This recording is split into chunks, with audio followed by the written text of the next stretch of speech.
పరమ పవిత్రమైనటువంటి కార్తీక మాసం చివరి సోమవారం రోజున మా ఇంటికి దగ్గరలో ఉన్నటువంటి వినాయకుడవారి ఆలయంలో శ్రీ ఓంకారేశ్వర స్వామి విగ్రహ ప్రతిష్ట కన్నుల పండుగగా జరిగిందండి.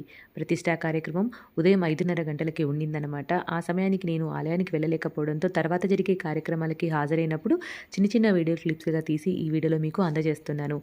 ఇందాక నేను మా వారు ధాన్యాలు వేయడం చూసారు కదా శివుడి విగ్రహం పైన. అది సుమారుగా 20 రోజుల క్రితం జరిగిందండి. ఒకరోజు సాయంకాలం దీపాలు పెడదామని ఆలయానికి వెళ్ళినప్పుడు పంతులు గారు మాకు ఆ సదవకాశాన్ని కలిగించడం జరిగింది.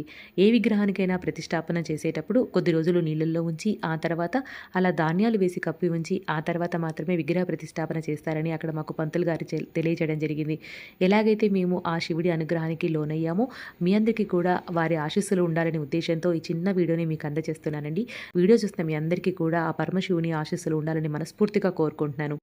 పూజ అనంతరం భక్తులందరికీ తీర్థప్రసాదాలు అక్కడ అందజేయడం జరిగిందనమాట.